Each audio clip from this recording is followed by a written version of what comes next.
दोस्तों, आज जो कहानी हम आपको सुनाने जा रहे हैं वो आपके दिल को झकझोर के रख देगी।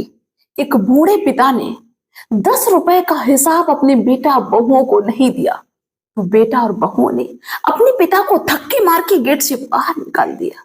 लेकिन दोस्तों, कुछ समय बाद ऐसा क्या होता है कि यही बेटा बहू जिन्होंने अपने बाप को, अपने ससुर को धक्के मार के घर से निकाला, बाबूजी के पैरों में, पिताजी के पैरों में गिरने के लिए घूम रहे हैं, बार बार कहते हैं कि मुझे माफ कर दो, मुझसे गलती हो गई।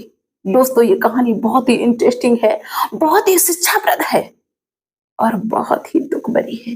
तो बस थोड़ा सा समय निकालिए, इस कहानी को सुनिए और आप लोग अपनी राय अवश्य रखिए। तो आइए, आप सभी का बहुत बहुत स्वागत है मेरे YouTube चैनल में एक और नई वीडियो में। और दोस्तों, जो भी मेरे भाई बहन मुझे देख रहे हैं, जहां से भी आप देख रहे हैं, मुझे कमेंट्स जरूर कर दिया करो कि आप कहां से मेरी वीडियो को देख रहे हैं, ताकि मैं थैंक्स तो आपको बोल दूं। वैसे थैंक्स मैं पहले एडवांस में ही सबको बोल रहे हैं। तो आइए दोस्तों, कहानी को शुरू करते हैं। दोस्तों, एक व्यक्ति जिनका नाम शिव प्रकाश होता है। दोस्तों, शिव प्रकाश एक प्राइवेट कंपनी में मैनेजर के तौर पे काम करते थे और उस कंपनी में काम करने के बदले जो उनको पैसा मिलता था, उस पैसे से वो अपने बच्चों का पालन पोषण, पढ़ाना लिखाना सब कुछ बड़े अच्छे से कर रहे थे।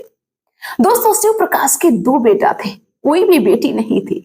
और शिव प्रकाश की जो पत्नी थी, जिनका नाम था उमा देवी, बहुत ही अच्छी थी, संस्कारी थी, समझदार थी। दोस्तों, ये चारों लोग मिलके फैमिली में बड़े अच्छे से रहते थे, पति पत्नी और 2 बेटा। शिव प्रकाश के मन में और उनकी पत्नी के मन में बड़े बड़े सपने कि मेरे बेटा बड़े होंगे, अफसर बनेंगे, अच्छी रैंक पे जाएंगे, मेरी जिंदगी बहुत अच्छी होगी, लोग मेरे बेटों के नाम से मुझे जानेंगे। दोस्तों, कभी कभी क्या होता था कि शिव प्रकाश की जो पत्नी थी उमा देवी, वो अपने पति से कह देती कि तुम जितना पैसा होता है सब बच्चों पे उड़ा देते हो, कुछ बचा लिया करो, बुढ़ापे पे हमारे काम आ जाएंगे।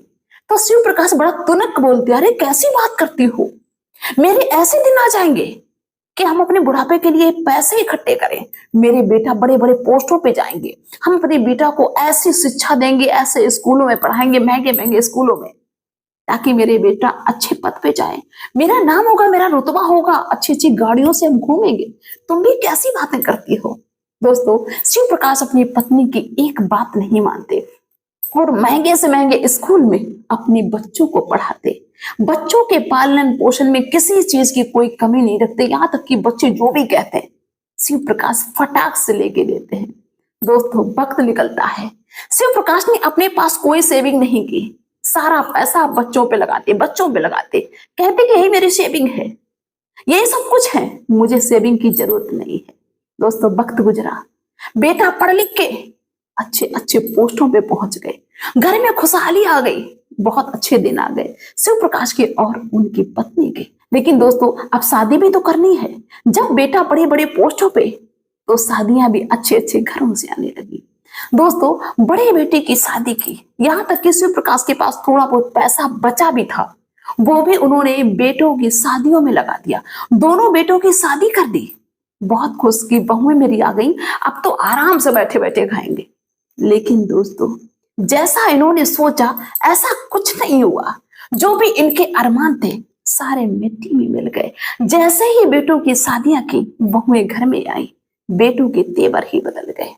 बेटे अब अपने माता पिता से कहते हैं कि तुम काम करो, ये बहुएं काम नहीं करेंगी, ये काम करने के लिए नहीं आई हैं, अभी तक तो तुम काम करते थे, अब भी करो, क्योंकि उससे पहले वो लोग करते थे, जब बहुएं नहीं थी तो करते थे। और जो शिव प्रकाश थे दोस्तों, ये खाना बहुत टेस्टी बनाते थे, तो कभी कभी अपने बच्चों के लिए खाना खुद बनाते थे, अपनी पत्नी से कहते कि तुम मत बनाओ, बच्चों के लिए खाना हम बनाएंगे। तो ये बेटा आप सोचते हैं कि शादी के बाद भी अब पिताजी खाना बनाए, और खाना तो अच्छा बनाते थे। तो ये बच्चे कहते हैं बहुएं खाना नहीं बनाएंगी, तुम खाना बना तो लेते हो।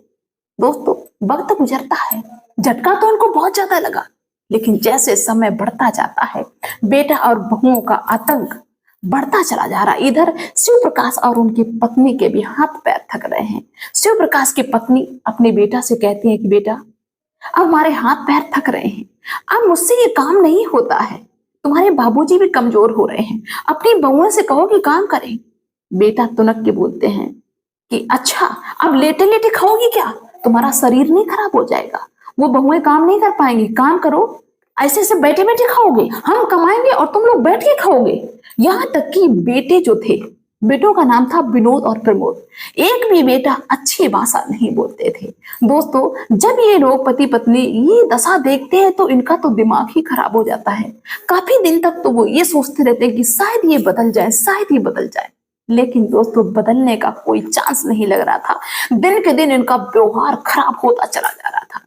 शिव प्रकाश की जो पत्नी थी उमा देवी, वो इतना टेंशन करती है कि बीमार रहने लगती है। दोस्तों अपनी माँ का इलाज भी बच्चों ने नहीं करवाया, बेटों ने नहीं करवाया। कहा कि तुम तो रोज ड्रामा करते हो, तुम्हारा यही काम है। दोस्तों बीमारी के चलते उमा देवी की मौत हो जाती है। शिव प्रकाश अकेले रह जाते हैं। अब तो शिव प्रकाश और भी ज्यादा टेंशन करते हैं, ना बहू को समझती ना बेटा को समझते। शिव प्रकाश काम करते हैं नौकरों की तरह, घर में झाड़ू पोछा खाना पीना सब कुछ बनाते हैं कि बिल्कुल ये थक रहे थे। दोस्तों एक दिन की बात है, बड़ी बहू ने शिव प्रकाश को बुलाते हुए कहा कि बाबूजी जाओ बाजार से कुछ सामान ले आओ, जाके कुछ राशन खत्म हो गया है, पैसे ले जाओ और जो हम आपको सामान बता रहे हैं ये सामान ले आओ। दोस्तों शिव प्रकाश कहते हैं कि बेटा मेरे तो पैर दर्द करते हैं, हम बाजार तक नहीं जा पाएंगे, विनोद से कह दो वो सामान ले आएगा। तो पत्नी कहती है कि वो सो रहे हैं, उनको हम डिस्टर्ब नहीं करेंगे, उनकी हम नींद खराब नहीं करेंगे, तुम किस लिए हो, तुम इतना सा काम नहीं कर सकते हो। दोस्तों दुनिया भर की बातें सुनाने लगती है। शिव प्रकाश बैग लेते हैं और चल देते हैं बाजार के लिए। दोस्तों जो भी सामान बहू ने बताया वो सारा सामान ले लिया और वापस आने लगे। शिव प्रकाश के पास 10 रुपए शेष बच जाते थे। अब शिव प्रकाश को ऐसा लगे कि 10 रुपए बच गए होंगे। लेकिन दोस्तों आगे पता क्या होता है कि तभी एक भिखारी शिव प्रकाश के पैरों में चिपट जाता है। कहता कि बाबूजी मुझे 10 रुपए दे दो, 5 रुपए दे दो, जितने पैसे हो आपके पास उतने दे दो, हम 3 दिन से भूखे हैं, खाना नहीं मिला मुझे, हम बहुत ज्यादा दुखी हैं। शिव प्रकाश मना कर देते कि बेटा मेरे पास पैसे नहीं है। लेकिन वो भिखारी नहीं मानता है, कहता कि बाबूजी मुझे जरूर कुछ दे दो। दोस्तों जब शिव प्रकाश को कुछ नजर नहीं आया तो वो सोचते हैं कि चलो ये 10 रुपए बचे हैं, इसको दे देते हैं, हो सकता है कि मेरी तरह ये भी मजबूर है। दोस्तों शिव प्रकाश ने वो 10 रुपए उस भिखारी को दे दिए और घर पे वापस आते हैं, सारा सामान देते हैं। एक चीज बाकी रह जाती है। तो शिव प्रकाश की बड़ी बहू कहती है कि वो एक सामान कहाँ है जो मैंने और तुमको बताया था। शिव प्रकाश कहते हैं कि उसका मुझे याद ही नहीं रहा। तो वो बहू कहती है कि तो पैसे बचे होंगे, 10 रुपए बचे होंगे, 10 रुपए कहाँ है। शिव प्रकाश कहते हैं कि 10 रुपए ऐसे ऐसे मैंने एक भिखारी को दे दिए। जैसे ही दोस्तों बहू ने ये बात सुनी, बहू ने ऐसा आतंक मचाया, घर में इतना ड्रामा किया, अपने पति के पास में जाके बोली देख लो अपने बाबूजी की करतूत, अभी तक हम इनको पाल रहे थे, अब भिखारियों को भी हम पालेंगे। मैंने सामान के लिए पैसे दिए और ये भिखारियों को देके चले आए, ये इतने बड़े अन्नदाता दानदाता हैं, अब हम इनके साथ में नहीं रह पाएंगे। दोस्तों बेटे ने अपने पिताजी से एक बात भी नहीं पूछी, सिर्फ अपनी पत्नी की सुनी और अपने पिताजी के पास में आके, अभी तक बाबूजी कहता था, अब कहता कि बुड्ढा तूने मेरा जीना दुश्वार कर दिया है, तो इस घर से अभी इसी वक्त निकल जा, हम तुझे खिला पिला नहीं पाएंगे। और वैसे पहले से ही आतंक मचाते थे सबके सब। दोस्तों शिव प्रकाश समझाते कि बेटा ऐसे क्यों बोल रहे हो, लेकिन बेटा ने अपने पिताजी का हाथ पकड़ा और गेट के बाहर फेंक दिया, दरवाजा बंद कर लिया। दोस्तों शिव प्रकाश की वो हालत थी, जिसने भी देखा पास पड़ोस में उनके आंसू आ गए। शिव प्रकाश लड़खड़ाते हुए गिर जाते हैं और रोते हैं बैठ के। इतना दुख वाला वहां पे मंजर हो जाता है। सभी लोग उठाते हैं, कोई कहता मेरे घर पे रहो, कोई कहता मेरे घर पे रहो, लेकिन शिव प्रकाश कहते हैं कि हम किसी के घर पे नहीं रहेंगे, अब मुझे जहां जाना होगा वहां जाएंगे। बेटा बहू ने गेट बंद कर लिया। शिव प्रकाश ये सोचते हैं कि लोग कहते हैं कि वृद्धाश्रम में बुजुर्गों को रखा जाता है, अब हम वहीं चले जाएंगे। लेकिन दोस्तों अब इनको पता नहीं कि वृद्धाश्रम है कहाँ पे, लेकिन फिर भी ये सोचते हैं कि कहीं तो हम पहुंच ही जाएंगे। ये निकल देते हैं, बस स्टैंड पे पहुंचते हैं, बस पे बैठ जाते हैं। दोस्तों शिव प्रकाश के पास एक ना तो पैसा है ना तो कपड़े, कुछ भी नहीं। बस पे बैठ जाते हैं। बस पे बैठे बैठे सोचते हैं कि मैंने क्या सोचा था, क्या हुआ, कैसी जिंदगी हो गई, मैंने सब कुछ अपना दांव पे लगा दिया बच्चों के लिए, ये मेरी हालत क्या हो गई। सोचते सोचते शिव प्रकाश उस बस में बेहोश हो जाते हैं। दोस्तों जब बस के कंडक्टर ने ये देखा कि बुजुर्ग यहाँ पे 60 साल की उम्र है, ये बेहोश हो गए, तो वो डर जाते कहीं इनको कुछ हो ना जाए। दोस्तों बस का ड्राइवर आगे चल के एक पार्क मिलता है, पार्क के पास में बस को लगाते हैं और उस बुजुर्ग को उतार के पार्क में लिटा देते हैं कि जहां भी इनको जाना होगा तो चले जाएंगे, बाकी पता नहीं मुझ पे ना कोई मुसीबत आ जाए, कुछ इनको हो जाए। दोस्तों बस चली जाती है, वो शिव प्रकाश उस पार्क में लेटे हुए हैं। मौसम खराब होने लगता है, होश नहीं आया, बूंदें पड़ने लगती हैं। जैसे ही शिव प्रकाश के मुख पे बूंद पड़ती है, आंख खुल जाती, होश आ जाता है। देखते हैं कि अरे हम तो बस में चढ़े थे, लेकिन हम यहाँ पे कैसे आ गए। दोस्तों बारिश और तेज हो जाती है।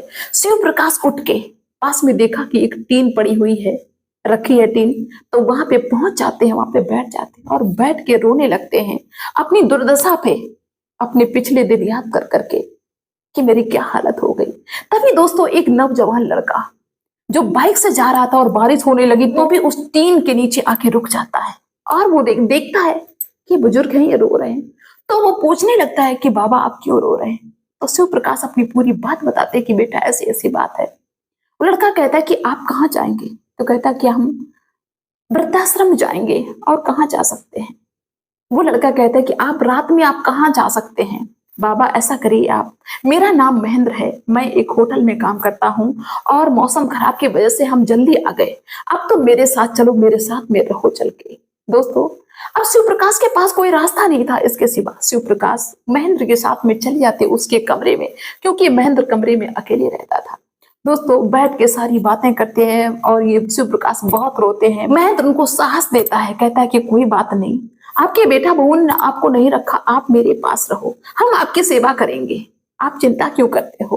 दोस्तों इनको सांत्वना देते हैं और शिव प्रकाश चुप हो जाते हैं। इसके बाद में महेंद्र कहता है कि बाबा अब हम खाना कुछ बनाते हैं, आप भूखे होंगे। तो शिव प्रकाश थोड़ा सा मतलब शांत हो जाते हैं जब वो समझाते हैं। इसके बाद शिव प्रकाश ये कहते हैं कि बेटा तुम्हें पता है कि हम खाना बहुत अच्छा बनाते हैं, आज तुमको खाना बना के हम खिलाएंगे, तो मुझे यहाँ तक लेके आए। महेंद्र मना करता है लेकिन शिव प्रकाश कहते हैं नहीं बेटा हम तुमको खाना खिलाएंगे बना के। शिव प्रकाश खाना खिलाते हैं बना के।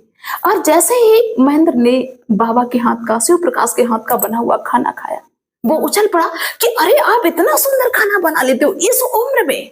तो शिव प्रकाश पूरी बात बताते हैं कि ऐसे ऐसे हम खाना कभी कभार बना लिया करते थे, मुझे बहुत आइडिया है। महेंद्र कहता है कि बाबा मैंने ऐसा खाना होटल में भी नहीं खाया।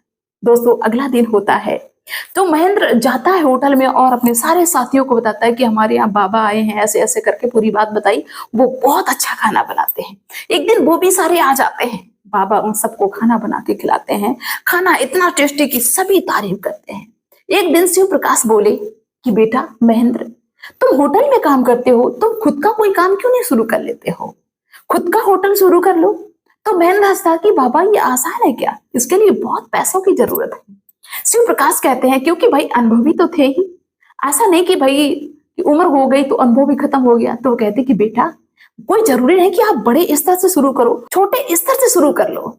अभी आप कोई ऐसा हो जो टिफिन मांगता हो, टिफिन जिसको चाहिए हो, टिफिन का काम शुरू करो। जब वो काम आपका अच्छा चलने लगे तो आप होटल छोटा मोटा शुरू कर लो। दोस्तों महेंद्र को शिव प्रकाश की ये बात अच्छी लगती है, क्योंकि दोस्तों बड़े बुजुर्ग हमेशा अच्छी राय देते हैं। शिव प्रकाश ने अच्छी राय दी तो महेंद्र उस बात पे एग्री हो जाता है। महेंद्र कहता है ठीक है बाबा, अब हम पता करेंगे, किसी को टिफिन अगर जरूरत हो तो हम शुरू करते हैं काम मिलके आपके साथ में। और इधर शिव प्रकाश भी महेंद्र के साथ में रहने के लिए राजी हो गए कि ठीक है बेटा अब हम तुम्हारे साथ में ही रहेंगे। महेंद्र ने कह रखा था कि अब आप मेरे साथ में रहिए। दोस्तों महेंद्र सबसे पता करता है कि भैया किसी को टिफिन तो नहीं चाहिए, तो बहुत सारे लोग तैयार हो जाते हैं मुझे टिफिन चाहिए, मुझे टिफिन चाहिए, क्योंकि लोग चाहते हैं कि घर का बना हुआ खाना मिल जाए। दोस्तों अगले दिन ये जुट जाते हैं अपने काम में और शुरू हो जाता है टिफिन बांटने का काम। दोस्तों जहां भी वो खाना जाता है इतना टेस्टी कि लोग तारीफ करते थकते नहीं। अब तो दोस्तों दिन के दिन टिफिन बढ़ते जाते हैं। जब काम बहुत ज्यादा हो गया तो शिव प्रकाश ये कहते हैं कि बेटा अब आगे काम बढ़ाना चाहिए, अब ये टिफिन बंद कर दो, अब होटल शुरू कर दो। अब महेंद्र कहते बाबा जगह तो है नहीं। शिव प्रकाश कहते बेटा अभी किराए पे ले लो, जैसे और पैसा बढ़ेंगे हम लोग अपना खुद की जमीन लेके खुद का होटल बना लेंगे। दोस्तों महेंद्र वैसा वैसा करता जाता जैसा जैसा शिव प्रकाश बताते जाते। और शिव प्रकाश कुछ नहीं करते थे, शिव प्रकाश सिर्फ मसालों का मेल, किसमें कितनी चीज पड़नी है, बस इतना बताते थे। और महेंद्र ने कारीगर लगा रखे थे।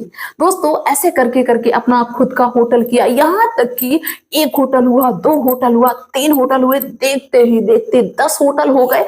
और इन होटलों का खाना इतना लाजवाब कि जो भी खाता है वो तारीफ किए बिना रहता नहीं, कहता कि भाई कौन कारीगर है इसका जो इतना खाना अच्छा बनवा लेता है, अरेंज करता है। दोस्तों शिव प्रकाश के नाम से होटल चल रहे थे। महेंद्र ने शिव प्रकाश के नाम से होटलों का नाम रखा था। यहाँ तक कि न्यूज़पेपर में भी ये न्यूज छप जाती है कि फला फला होटल में इतना लाजवाब खाना बनता है कि कहीं नहीं मिल सकता है। दोस्तों जब शिव प्रकाश की फोटो छप जाती है न्यूज़पेपर में, सब जगह लोग जानते हैं और आते हैं होटल में खाना खाने के लिए। लेकिन भाई मेरे एक दिन ऐसा होता है कि वही न्यूज़पेपर उन बेटा और बहुओं के पास में भी पहुंच जाता है जिन्होंने धक्का मार के निकाला। और जैसे अपने पिता की तस्वीर देखी, कहा शिव प्रकाश की 10 होटल, इतनी प्रॉपर्टी, देखा तो चौंक गए, क्या रे इनको तो मैंने घर से निकाला था, इनके पास इतना सब कैसे हुआ। सारी स्टोरी पढ़ते हैं। लेकिन बेटा वो पता क्या सोचते हैं कि बाबूजी तो हमारे हैं, तो इनकी जो प्रॉपर्टी है तो सारी हमारी होगी। बहुत खुश होते हैं और सारे के सारे निकल देते हैं उस जगह के लिए जहां पे शिव प्रकाश रहते थे। दोस्तों पहुंचते अब शिव प्रकाश के पास इतना पैसा, 10 होटलों के मालिक, क्योंकि महेंद्र ने उनको मालिक बना रखा था, अपने पिता का दर्जा दे रखा था। अंदर कमरे में बैठे हुए हैं, ये सारे के सारे पहुंचते हैं। बाहर गार्ड बैठा हुआ है और ये सब के सब कहते हैं कि शिव प्रकाश यहीं मिलेंगे। वो गार्ड कहता है हाँ मिलेंगे, बताओ क्या बात है। कहते कि वो मेरे बाबूजी हैं, पिताजी हैं मेरे, हम उनसे मिलना चाहते हैं। वो गार्ड कहता है कि ठीक है रुको, पहले हम उनसे पूछ तो ले कि वो मिलना चाहते हैं आपसे कि नहीं। गार्ड अंदर जाता है और शिव प्रकाश जी कहते हैं कि आपके बेटा और बहू आए हुए हैं, क्या मैं उनको अंदर ले आऊं। शिव प्रकाश कहते हैं कौन बेटा कौन बहू, हम किसी को नहीं जानते, मेरा कोई बेटा और बहू नहीं है, कह दो जाके। दोस्तों उस गार्ड ने यही बात कह दी उन बेटा और बहुओं से। तो बेटा बहू पता क्या कहते, अरे बाबूजी नाराज होंगे, गुस्से में होंगे, इसलिए ऐसा कह दिया होगा, मुझे अंदर जाने दो। दोस्तों वो जबरदस्ती करते हैं तो गार्ड कहते ठीक है चले जाओ। जैसे ही सबके सब शिव प्रकाश के सामने पहुंचते हैं, शिव प्रकाश ने कहा कि तुमको अंदर किसने आने दिया। अपने गार्ड को बुलाते हैं कि इनको इजाजत तुमने कैसे दी, इनको उठा के मेरे सामने से फेंक दो, हम इनकी शकल को देखना पसंद नहीं करते हैं। ये कौन है, किसके है, मुझे नहीं मालूम, मेरा कोई नहीं है बेटा बहू, मेरा सिर्फ एक ही बेटा है, वो है महेंद्र, मैं उसका बाप हूं, उसका पिता हूं मैं, इन सब का नहीं। इन नालायकों को मेरे पास से हटा दो, हम इनको देखना नहीं चाहते। दोस्तों बार बार पैरों पे गिरते हैं, गिड़गिड़ाते हैं कि मुझे माफ कर दो, मुझसे गलती हो गई। शिव प्रकाश कहते हैं कि जिस दिन से मैं घर से निकला तुमने एक बार भी मुड़ के देखा कि मेरा बाप कहाँ है, जिंदा है कि मर गया। आज जब मेरे पास इतना सब कुछ है, मेरी जिंदगी दोबारा से खड़ी हो गई, दोबारा से बन गई, तो तुम हमें ढूंढने आए हो सिर्फ प्रॉपर्टी के लिए। यहां से चले जाओ, नहीं तो मैं पुलिस को फोन करना पड़ेगा। दोस्तों बेटा बहू ऐसा मुंह लेके चले आए कि उनकी शकल देखने लायक थी। अब वो नजर नहीं मिला रहे अपने बाप से, एक दूसरे पे लांछन लगा रहे। वो कहते तुमने ऐसे कहा, वो कहते तुमने ऐसे कहा। दोस्तों ऐसे एक बाप ने अपने बेटा और बहुओं को सबक सिखा दिया। तो दोस्तों सभी अपने भाई बहनों से कहना चाहते हैं और सभी अपने बड़े बुजुर्गों से कहना चाहते हैं कि इस तरह की गलती आप ना किया करें। आप ये ना सोचा करिए कि मेरे बेटे और बहुएं मेरी बहुत सेवा करें, अरे करते हैं, ये नहीं कहते करते नहीं, सब ऐसा नहीं होते हैं, लेकिन कोई भरोसा नहीं कब कौन बदल जाए। वक्त किसी का बदलते हुए देर नहीं लगता है। अगर किसी की अंदर से हाय लग रही है किसी को, तो वो गिरता ही चला जाएगा। और उनके बेटा बहुओं की धीरे धीरे हालत खराब होती चली जा रही है। जो भी धन दौलत था, दोस्तों कहते हैं ना कि धन दौलत बहुत मेरे पास है, हम कभी गरीब नहीं हो सकते, लेकिन ऐसे रास्ते बन जाते हैं कि इंसान सड़क पे आ सकता है। इसलिए अच्छे काम करिए, अच्छे मार्ग पे चलिए। तो आप लोग अपनी राय अवश्य रखना। मिलते हैं फिर नेक्स्ट वीडियो में नेक्स्ट डे ऐसी किसी अच्छी शिक्षाप्रद स्टोरी के साथ में। बाय सभी।